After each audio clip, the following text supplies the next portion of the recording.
Okay. So 2 weeks ago, I think, I said to everybody that this month I'll be preaching about Psalms 23. 2 weeks ago, last time I preached, I tackled the verse 1, and this is the second one, and we'll be talking about verse 2 and verse 3. And I know a lot of people were gone at the time. They had some personal vacation, family vacation. Nathan Elias wasn't there. I wasn't able to see Daniel and Annie. But just to give up like a quick introduction. Now, I was talking about why is Psalms 23 famous. Now, have you guys heard about Psalms 23? Maybe not. The Lord is my shepherd, I shall not lack. No? Never heard? Yes. You heard of it. I know other people heard about it because they heard my sermon, but yeah, this Psalms 23 is pretty famous. And the Psalms 23 is a passage where most Christians know and can recite it without a problem. I know I said it again. I said this last time, but I'm going to say it again because it's important. And it's a passage where most Christians know and can recite it without a problem. It has been memorized to this day by millions and millions of Christians. Even by non-believers and generations to generation, the passage has lifted the burden of grief more than any philosophy the world has to offer. It has put to rest more tormenting thoughts in the hearts of men and women and teenagers. It has brought hope to countless numbers of those who find themselves discouraged. It has healed those who are sick and broken.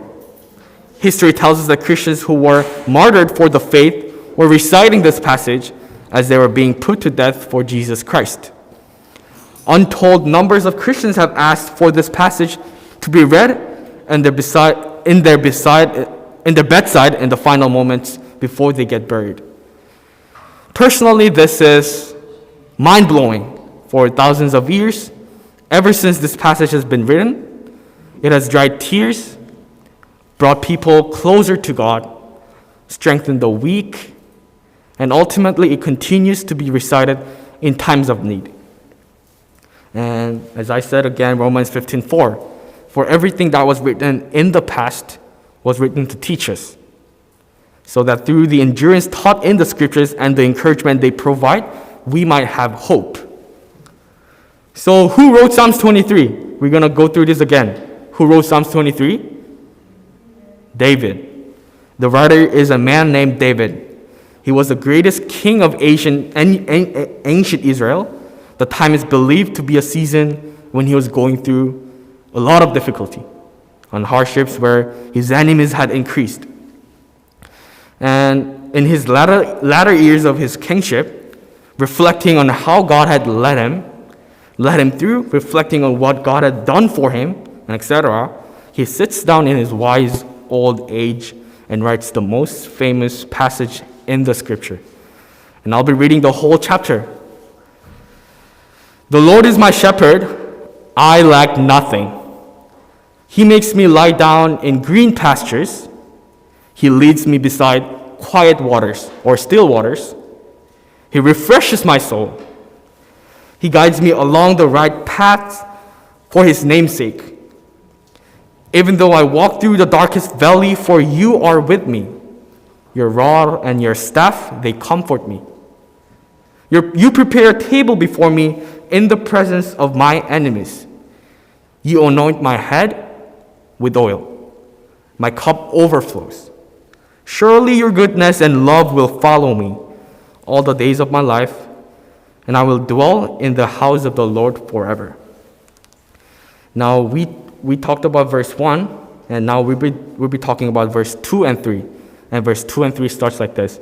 He makes me lay down in green pastures. He leads me beside still waters. He refreshes my soul. He guides me along the right path for his name's sake. Now, the Lord is a good shepherd. We established this before. He's a good shepherd. But where is he leading you and I? Where is he leading you and I? Where is he taking us? Now, where are we going on this journey as he is our shepherd? David tells us that The Lord, as a good shepherd, leads his people to green pastures. But what if I told you that the green pastures you read in this passage are completely off of your thoughts?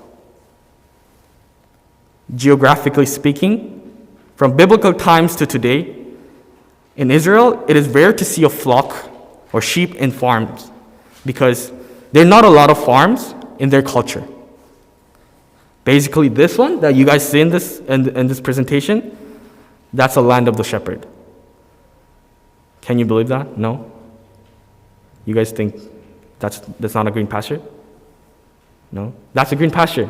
If you Google it, type it green pastures in Israel, that's what it shows. It's nothing similar to what we've been knowing, right? And you may wonder what else you can get out from here other than rocks. How can this be called green pastures? Is a sheep a rock-eating sheep? No, right?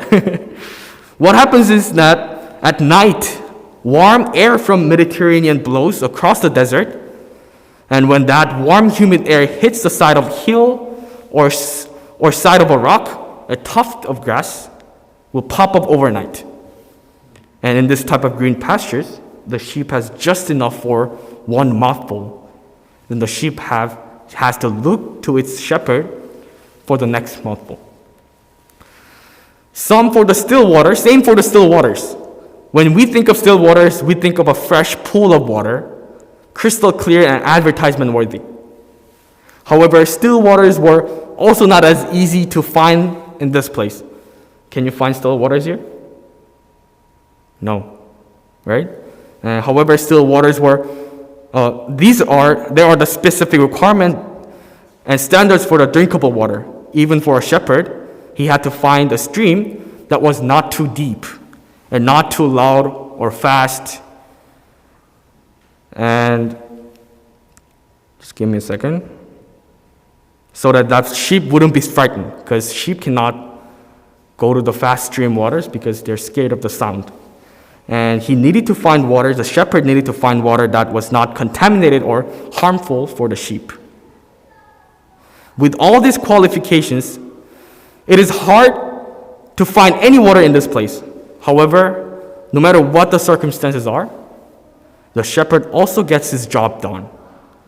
Even in situations where sheep were in the middle of desert like this, surrounded by dry land with no water source present, the shepherd would lead his sheep to a well for fresh water. Just imagine how far you would have to walk to find still waters in the wilderness. Imagine the long journey you would have to take in order for you to quench to be satisfied. Your quench to be satisfied. Picture the struggles you would have to take in order for picture the struggles you would face as a sheep. Perhaps in our personal lives, we question where the water is. We feel as though we have been in the wilderness for too long without any living water. If you're anything like me, you would rather imagine green pastures with knee-high grass and abundant like this. Knee-high grass and abundant waters that overflow as far as the eye can see. But I'm scared that in that kind of green pastures and still waters, we would have no need for a shepherd. Green pastures and still waters are not everything you need for the rest of your life. If it was, then what God is saying is, if you follow me, I'm going to leave you down and you will never have to move an inch the rest of your life. Just reach out and grab. Now tell me that your life with God has been like that. Tell me that your life with God has been like that. In a culture that tells us to value our independence, God is calling us to be dependent on Him. He's calling us to depend on Him. Now, what else do these green pastures and still waters in Israel, this is the green pastures and still waters in Israel, what do they differ from the ones that we normally know of? David tells us that it restores our soul. How? How does green pastures like this restores the sheep's soul, their soul, his soul? Food, water, safety, and security are all lacking in this place. How can one's soul be restored in here? When knowing that our good shepherd will not allow us to starve, thirst, or stray too far, it restores our thinking and our knowing that because the Lord is my shepherd, I lack nothing. We begin to understand things in a fresh way. The word that was once no more than the words on a page begins to have meaning. We begin to hear and understand and know the voice of our shepherd that provides the needs, strengths, and comforts even in the wilderness. However, it is not about what you do not have, but what you do.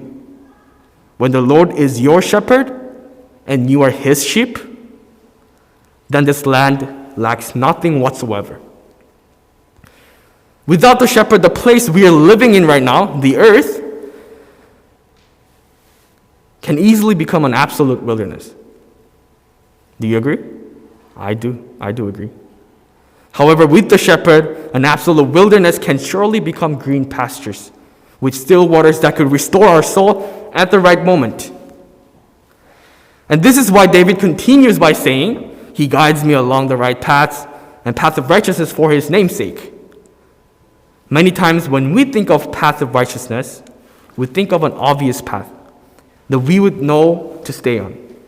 And yet, do not our lives often feel like lots of different paths, that options and choices?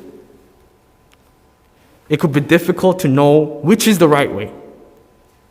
And maybe today you're wondering the same thing. Perhaps you have faced many decisions in your life and wondered which one is the right path. Perhaps you have met people who have shared that there is only one correct path in your life, but not David. In fact, Psalms 23, which David wrote, mentions that there are righteous paths, plural S. And the Hebrew word for path indicates that it's plural, telling us that there is more than one path.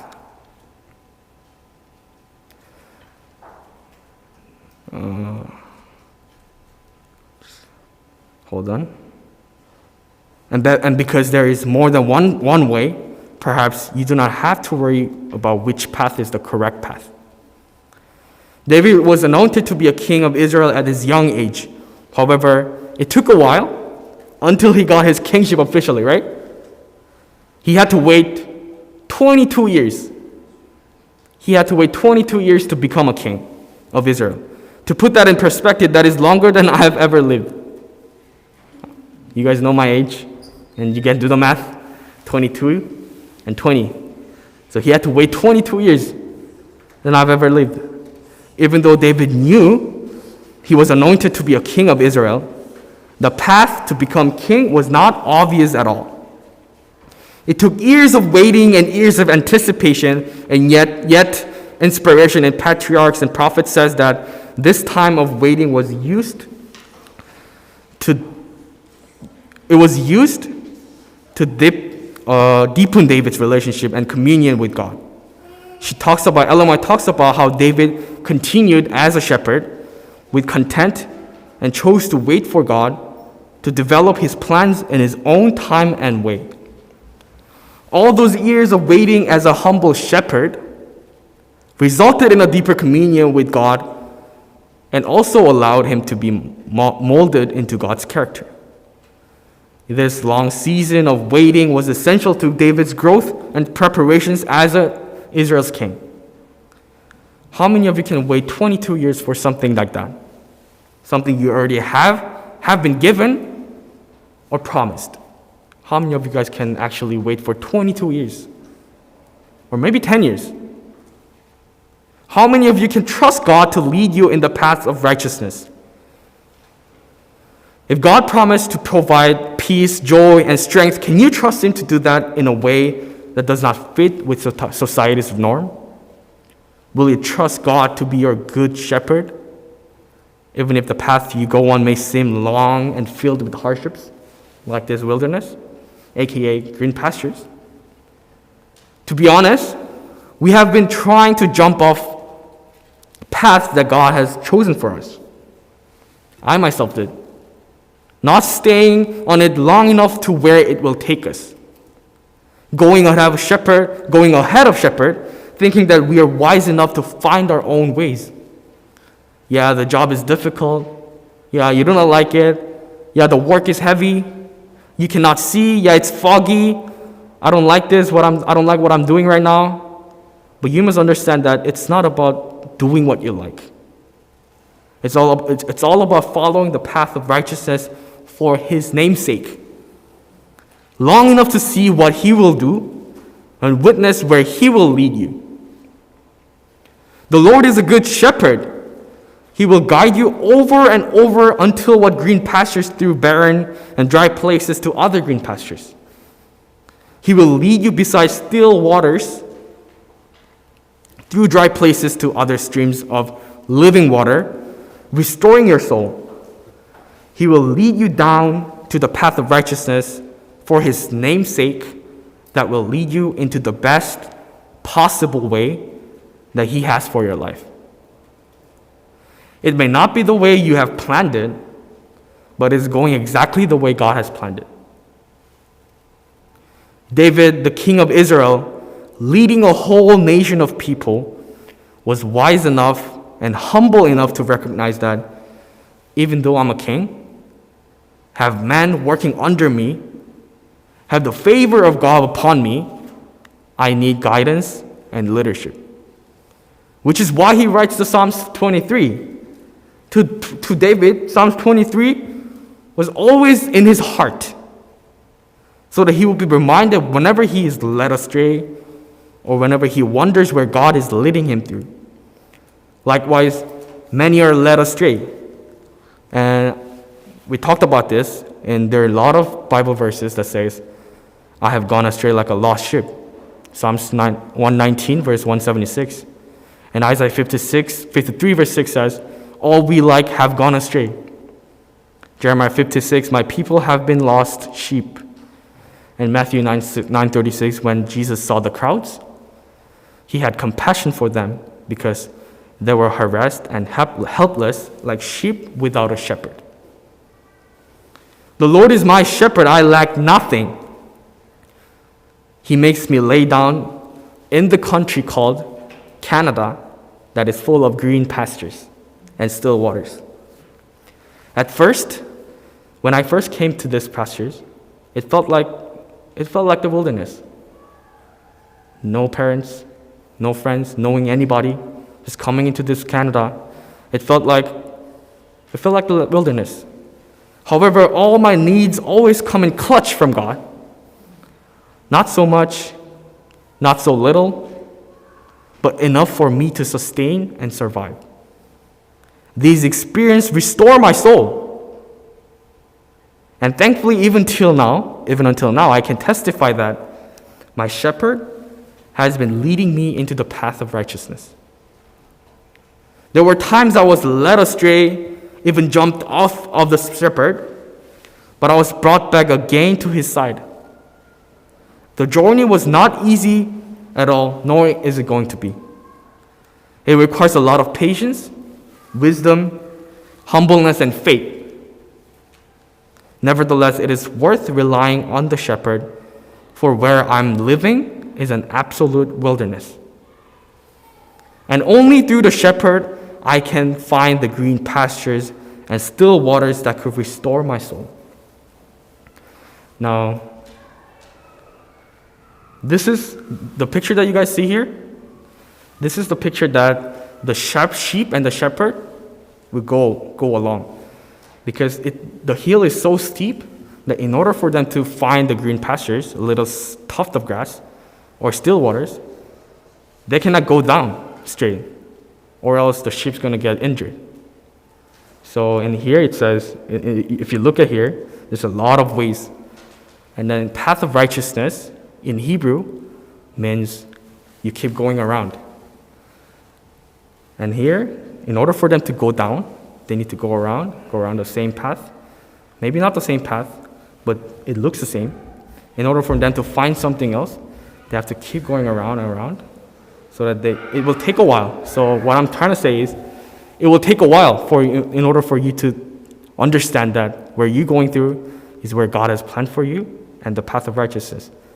It may look like there's a lot. It may look like you have only one path, but there's a lot of paths that you see here. It's not only one path.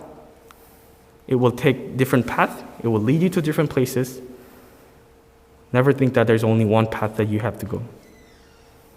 The Lord is my shepherd, and we lack nothing, because He leads through these type of wilderness, and He finds green pastures, and He finds still waters in this land. And I pray that you would find the shepherd, and that shepherd will be the Lord. And that was for today, and thank you so much. Oh, let's pray. Dear Heavenly Father, thank you so much for this wonderful day. We've talked about how we should put you as a shepherd. The place where we're living in, it feels like a wilderness. But I pray that as we put you as a shepherd,